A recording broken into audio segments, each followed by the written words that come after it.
exemplo de democracia, um país na vanguarda da liberdade de imprensa dos PALOP, uma referência em África e que até subiu 11 posições no Índice de Liberdade de Imprensa no último ano. Mas como a liberdade não é um dado adquirido, fomos entender como ela funciona, se os rankings se aplicam à realidade, se os jornalistas de Cabo Verde se sentem livres e se o país é, de facto, um baluarte do jornalismo independente.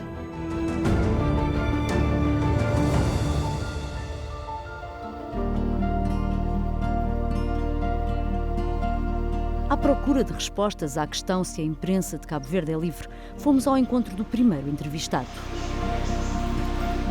Foi no Jornal Expresso das Ilhas que Daniel Almeida começou o seu percurso como jornalista. Passou para o Paralelo 14, um dos primeiros portais digitais informativos do país. Depois pela rádio e televisão pública, até chegar ao jornal A Nação. Desde que começou nos anos 2000 até hoje, a censura ou autocensura nunca foi uma questão para Daniel Almeida. Eu tento respeitar os aspectos fundamentais do jornalismo, os aspectos éticos e deontológicos, e a minha missão essencialmente é prestar um serviço público, informar, exercer o direito de informar que está consagrado na Constituição da República. Por isso, eu não sou a censura e a autocensura não me afetam. Sinto-me livre para fazer o jornalismo que faço no dia a dia. O jornalista trabalha num dos apenas 2 jornais impressos que existem no arquipélago. Ambos têm periodicidade semanal. A imprensa escrita há muito que entrou em declínio num país com poucos hábitos de leitura. Para além disso, em cada 10 jornalistas, apenas 3 trabalham em órgãos privados. A larga maioria está na rádio e televisão públicas. Para estes casos, Daniel tem uma visão diferente quando se fala de independência jornalística. Às vezes recebo telefonemas de colegas dos órgãos públicos dizendo: Daniel, investiga este caso e dão-me todos os elementos. Mas por que é que eles não tratam dessas coisas? Isso para ver que quem está nos órgãos públicos às vezes tem receio de tratar de determinados temas. Porque, não sei porquê, mas tem a questão da sobrevivência. Podem sofrer represálias, não dos órgãos, mas de outras entidades. Na década passada, Daniel fez uma longa investigação sobre o caso Lancha Voadora, que viria a tornar-se um dos processos mais mediáticos de Cabo Verde. Foi em 2011 que as autoridades nacionais fizeram aquela que foi a maior apreensão de cocaína até à época. 1,5 toneladas, que contribuiu para desmantelar uma rede que operava entre a América Latina, Cabo Verde e a Europa.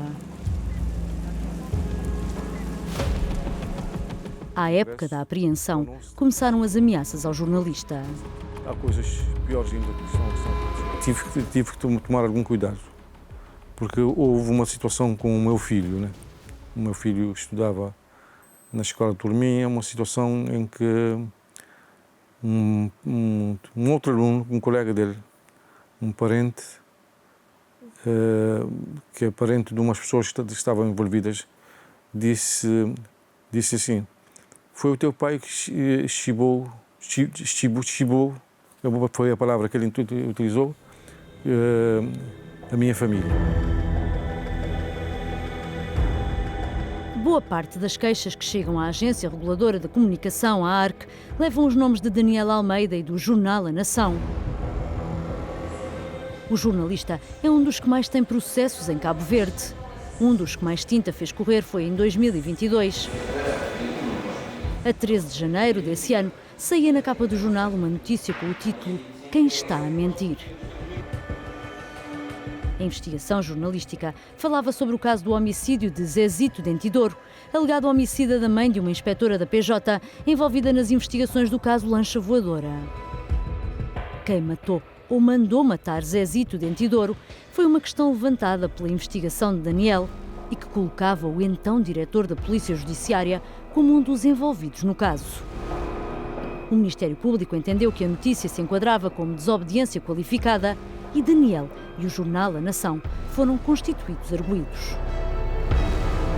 Tranquilamente, aquilo, ao que parece, já morreu. Já morreu porque, de acordo com um advogado, os prazos já expiraram. Aquilo era só para silenciamento, porque disseram claramente que não há violação de liberdade, violação de segredo de justiça. Não há violação de segredo de justiça porque o Código de Processo Penal diz claramente quem está vinculado ao segredo de justiça. E o jornalista não está vinculado ao segredo de justiça. Foram buscar um subterfúgio de desobediência agravada, porque quem divulgar peças, aspectos que são de peças do processo, dos processos, incorre num crime de desobediência agravada. Liberdade de imprensa e o segredo de justiça. A relação entre estes dois conceitos tem sido uma das principais causas das celeumas entre os jornalistas, as forças políticas e o Ministério Público. O artigo 112 do Código Penal elenca as pessoas que são sujeitas ao segredo de justiça e nele não prevê os jornalistas. Mas o artigo seguinte, o 113, proíbe a divulgação de informações de processos judiciais em segredo de justiça. No nosso entendimento, os jornalistas não estão, mas o Ministério Público tem um entendimento contrário. Daí que acreditamos que a luta da classe não deverá ser com o Ministério Público, mas devemos ir sim atrás de quem faz a lei, atrás de quem tem competência nesta matéria legislativa para clarificar a situação dos jornalistas em relação ao segredo de justiça. Precisamos saber claramente, ter lá escrito que os jornalistas não estão abrangidos pelo segredo de justiça ou que então estão abrangidos pelo segredo de justiça, daí teremos que desencadear outras lutas. Sabe que a alteração ao Código de Processo Penal é uma matéria que compete ao Parlamento e espero que, doravante, possamos encetar em Cabo Verde um debate sobre esta matéria, mas é algo que não lhe posso dizer de forma frontal, de forma objetiva, qual seria a solução, mas eu creio que no futuro haverá abertura de todos os atores políticos, do setor da comunicação social, do setor da justiça, para se analisar a matéria ligada ao segredo de justiça. Carlos Santos é um dos nomes mais marcantes do jornalismo cabo-verdiano. Será ele mais um profissional de comunicação que irá ajudar-nos a entender o quão livre é a imprensa de Cabo Verde. Assim, eu acho que quem tem poder tem sempre essa propensão de querer censurar, de querer exercer algum condicionamento sobre os jornalistas, sobre o jornalismo. Claro que quando as pessoas estão no poder político, no governo, nos partidos do arco do poder, essa propensão para censura, para condicionar o trabalho dos jornalistas, isso, naturalmente que isso é maior. Aliás, em Cabo Verde nós temos a situação de políticos, quando estão na oposição, são os maiores defensores da liberdade de imprensa, então a loas aquilo que é a liberdade de imprensa, aliás, estimulam os jornalistas, vocês têm que ser mais corajosos, têm que se bater de frente, vocês têm que ser mais arrojados, não é? É preciso mais coragem, mais acutilância, mais atrevimento. Portanto, nós ouvimos isso dos políticos quando estão numa situação de oposição, mas quando vão para o poder, portanto, o discurso é completamente diferente e o jornalista começa a ser visto como uma ameaça ao trabalho desses políticos, sobretudo os que estão ou que fazem parte do governo. Hoje é o Dr. Ulisses Correia Silva, é presidente do Movimento para a Democracia e primeiro-ministro. Durante o percurso de Carlos Santos, foram várias as contribuições do jornalista para dinamizar a grelha de programação da Rádio Pública de Cabo Verde, a RCV. Tinha dito que o MPD ia ganhar. Uma dessas inovações foi a rúbrica Café Central, uma entrevista em formato conversa sobre temas sociais, culturais e políticos. No dia 14 de janeiro, o jornalista recebeu Ulisses Correia Silva, o primeiro-ministro de Cabo Verde e líder do MPD. No dia seguinte, recebeu António Altepinho, um assessor de imprensa, para comentar a entrevista concedida pelo primeiro-ministro na véspera. A resposta do MPD, partido que sustenta o governo, foi imediata. Numa nota de imprensa, o jornalista Carlos Santos foi acusado de falta de isenção pelo partido. O documento contesta a escolha do comentador, alegando que Alto de Pinho era um reconhecido opositor de Ulisses Correia e Silva e do MPD. Configura-se claramente uma tentativa de condicionamento dessa esfera de liberdade que o jornalista exerce. Portanto, eu não fiz absolutamente nada. Quem acompanha o jornalismo noutras paragens, portanto, é a coisa mais normal um primeiro-ministro ser entrevistado e depois essa entrevista ser alvo, digamos, ser esmiuçada, ser analisada por comentadores e por analistas. Portanto, eu acho que neste aspecto nós estamos completamente atrasados. Até porque eu fui coerente, eu fiz a mesma coisa com o líder da oposição, colocando também um analista passar a pente fino essa intervenção do Dr. Rui Semedo. Acredito que jornalisticamente não faz sentido, num dia a seguir a presença do Primeiro-Ministro, chamarmos uma pessoa que vai lá elogiar a entrevista do Primeiro-Ministro. Isto não tem cabimento. Então, daí que entendemos que a queixa feita contra Carlos Santos, tanto é que a ARC veio a reagir, embora pensamos que a ARC ficou muito em cima do muro, disse, mas não disse, enfim. Mas o jornalista não foi assim penalizado porque não tinha pernas para andar esta queixa feita contra o jornalista Carlos Santos. Nós temos que encarar todos esses episódios como testes à nossa democracia. Como esse caso que está a referir, do secretário-geral do MPD com o Carlos Santos, ou o recente episódio no Parlamento sobre a cobertura das sessões parlamentares, são testes à nossa democracia. E é com esses episódios é que a democracia ganha força, se amadurece. E, por exemplo, falando das queixas, em Portugal, são dezenas de queixas todos os dias à entidade reguladora da comunicação social em Portugal. Portanto, a ARC existe exatamente para isto. É para responder a esse tipo de situações. O importante é que haja respeito mútuo, espírito de tolerância, de diálogo.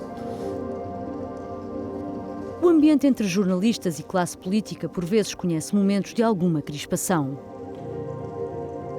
Caso muito preocupante que merecia uma reação dos responsáveis políticos superiores do nosso país é a situação de um deputado eleito pelo povo que sugeriu umas palmadas aos jornalistas para lhes ensinar a fazer o seu trabalho. E recentemente no Parlamento tivemos uma ministra, a ministra da Justiça, não é, que disse que irá atrás dos responsáveis, os administradores da RTC, para que estes ponham em ordem a direção da Rádio de Cabo Verde. Então são esses sinais que mostram que os nossos políticos aqui em Cabo Verde aí não lidam muito mal ou não lidam muito bem com a liberdade de imprensa e acham que podem e devem meter-se no trabalho dos jornalistas. Redi Lima é um sociólogo e investigador que está habituado a dar entrevistas, mas aqui nesta reportagem vai mostrar-nos um formato novo de comunicação que obedece a outros públicos e a outros objetivos. Se no jornalismo a liberdade é uma busca incessante, neste ambiente a liberdade é uma condição primária. Os podcasts conheceram o seu boom depois da pandemia da Covid-19 e Cabo Verde adotou também este novo meio de comunicar. Quando Redi Lima entra nesta sala de gravação, torna-se um entrevistador e é ele quem guia as conversas. O povo da oportunidade explica-me aqui bem a minha ideia, mas que vou começar precisamente canto da aula. A ideia é criar um debate reflexivo sobre temas dos mais variados, mas sobretudo temas que eu domino, que estão no campo da minha pesquisa, porque eu não estou a vir aqui a entrevistar pessoas ou falar, na verdade não é uma entrevista, é uma conversa, né? Conversar com pessoas e depois ficar sem saber o que dizer. Depois vim para Ministério, comecei essa história toda dos bares e... Muitos daqueles que ficam cara a cara com o Redi são investigadores, ativistas, especialistas e intelectuais de várias áreas com quem o sociólogo tem algum tipo de contacto ou relação. A maneira de viver, a maneira que a arquitetura estava a acontecer fora de Nuno Flores, arquiteto, coordenou o projeto social Outros Bairros, que foi desenvolvido em Alto Bomba, no Mindelo, e é o convidado de hoje. Então, já era perigoso, já era clandestino, já era informar... Mais do que conhecer a pessoa concretamente, eu acho que tem a ver como as pessoas decidem falar dos assuntos, e eu acho que no caso do Redi normalmente há uma frontalidade e uma objetividade clara na forma como conduz o trabalho dele e as entrevistas e a maneira como fala, e portanto para mim isso torna-se muito fácil e muito, digamos, uma ajuda, inclusive, porque para mim também é possível ir direto aos assuntos e ser o mais claro e o mais transparente possível quando a entrevista é feita com esta franqueza e, portanto, não tem muitos rodeios por trás dos temas que se querem falar, que às vezes são delicados mediante o assunto. Redi passou a conhecer muitos hábitos jornalísticos nas conversas que tinha com os profissionais da área. Não foram poucas as vezes que ficou descontente com o produto final de entrevistas que deu. Por isso, neste formato que conduz, o entrevistado tem liberdade total e a conversa é transmitida na íntegra. Muitas vezes eu vou a debates na televisão, na rádio, e fica coisas para dizer, porque tenho tempo. Aqui não, aqui as pessoas são livres. Eu também convido pessoas que eu sei que têm algo para dizer e não têm medo de dizer, né? Porque aqui nós não temos saco-rolhas, né? Nós não temos rolha na boca de ninguém. Eu conduzo como normalmente, quer dizer, um pouco diferente, mas eu quando faço entrevistas, as pesquisas que eu faço, as entrevistas que eu faço, são entrevistas que às vezes eu confronto. Cultura geral e pensamento crítico. É com esta receita que Lua Pires conduz a série Boca Durna, criada em 2024 e difundida no YouTube. Sendo muito honesta, para mim, as primeiras bases para ter um excelente jornalismo, como disse, é uma excelente cultura geral e ter um excelente pensamento crítico. Podes ter uma formação, podes falar bem, podes escrever bem, podes ter uma boa capacidade de oratória, mas o que é que adianta tudo isto se não conheceres bem o assunto que tu vais tratar e teres um pensamento crítico, ou seja, questionar profundamente aquilo que tu vais trabalhar. Se não tiveres esta vertente, não vais conseguir aprofundar, nem a nível de investigação, nem ter o pensamento crítico em relação ao conteúdo.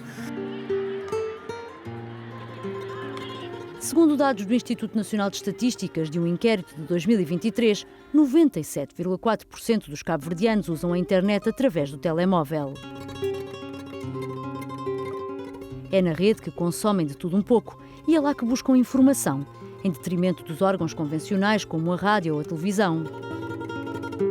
É com base nesse público cada vez mais conectado, mas nem sempre criterioso no que diz respeito às fontes, que o Boca Durna assenta as bases do seu projeto. Claramente a sociedade cabo-verdiana ainda não está preparada para fazer essa diferenciação entre um conteúdo de qualidade e a questão das fake news e nem também avaliar, digo claramente, os nossos órgãos da comunicação social, mas isto vem com o erro de base que nós temos. Não temos a sociedade cabo-verdiana no geral. Não tem uma boa cultura geral, não temos uma sociedade politizada com pensamento crítico, então isso acaba por afetar diretamente a sociedade para ter este tipo de avaliação, que vem ligado claramente também, como eu digo sempre, com o nosso processo histórico, como nós fomos formatados, construídos lá atrás, mas também bastante ligado com o nosso sistema de ensino, porque o sistema de ensino, ou seja, a educação, tem um papel muito importante de formar as mentes e trazer esse elemento crítico, o pensamento crítico, né, da sociedade. Então, quando não temos bases do tipo a funcionar, é claramente que a nossa sociedade não tem essa capacidade de fazer essa diferenciação. Boa tarde, boa tarde. Então, está tudo bem? Seja bem-vindo. Olá, então, tudo bem? Estado. Hoje, Lua Pires recebe precisamente o jornalista Carlos Santos. Antes desta conversa, foram enviados os tópicos que serão abordados. Apesar de Lua não ser jornalista, a jovem pratica de forma inconsciente ou não alguns dos princípios básicos da área. Faz pesquisas, usa o contraditório, confirma sempre as fontes. Para Carlos Santos, formatos como o do programa Boca Durna podem agregar valor ao jornalismo. Filtros, não é à toa que muitos políticos reclamam dos jornalistas. Tem muitas vantagens porque permite-me falar sem filtros. Os jornalistas também exercem essa função de intermediação, de filtros. Não é à toa que muitos políticos reclamam dos jornalistas. Há políticos que dizem, eu falei 2 horas, só me pôs a falar 3 minutos nas notícias, precisamente porque todo esse manancial da informação tem que passar pelo crivo e pelos critérios de noticiabilidade, portanto, até se conformar naquilo que é uma notícia dentro desses critérios do jornalismo. Quando nós estamos neste tipo de formatos e de plataformas e de experiências de comunicação, obviamente que há muito mais liberdade de passar essas mensagens. Há a possibilidade também de chegarmos a mais pessoas, a públicos diversos. Portanto, há muitas vantagens quando nós falamos nesse tipo, digamos, de jornalismo, porque no fundo é jornalismo e é comunicação também sem muitos filtros. Portanto, é uma grande vantagem. Acredito que em Cabo Verde ainda a forma de fazer jornalismo seja um bocado tradicional. Claramente que os órgãos de comunicação social, de uma forma geral, têm que começar a adaptar e acompanhar as novidades, mas acompanhar as novidades não quer dizer tirar a qualidade que o jornalismo tem a nível social, porque a nível social o jornalismo tem um papel extremamente importante para a sociedade. Pode acompanhar, sim, a globalização, mas nunca fugir da essência daquilo que realmente o jornalismo tem que fazer a nível social. Observatório interno para... A cada dia que passa, os órgãos de informação convencionais dividem espaço com outras formas de informar e comunicar. Novos formatos, novos meios e plataformas. Porém, espera-se o mesmo compromisso com a verdade, a independência, a ética e deontologia que regem esta importante profissão. E num mundo cada vez mais marcado pela desinformação, o rigor e a independência jornalística tornaram-se essenciais. E por falar em independência e na tão almejada liberdade de imprensa, questionamos quem por ela trabalha, se a mesma existe de facto ou não. A realidade que vivenciamos em Cabo Verde é uma realidade marcada por um ambiente de liberdade de imprensa. Pede-me para dizer de uma escala de 0 a 10 qual é o nível de liberdade de imprensa em Cabo Verde e digo que prefiro não responder, porque acho que esta é uma pergunta que cada jornalista deverá fazer a si mesmo e responder e saber onde deverá trabalhar para melhorar a sua prestação. De 0 a 10, olha, eu acho que nós estamos aí no meio da tabela em termos de liberdade de imprensa. Eu daria 8. A imprensa de Cabo Verde é livre. Todos os jornalistas que participaram nesta reportagem já sofreram algum tipo de represália, ação disciplinar, processos, ameaças ou intimidação no exercício da profissão. Também todos eles assumem que a pequenez do país e a grande dependência do Estado em todas as esferas sociais, profissionais e económicas criam um ambiente de autocensura dos próprios profissionais. Apesar de tudo, o ranking dos Repórteres Sem Fronteiras coloca Cabo Verde no 30º lugar, entre os 180 países da lista da liberdade de imprensa. É o 3º país mais livre de África.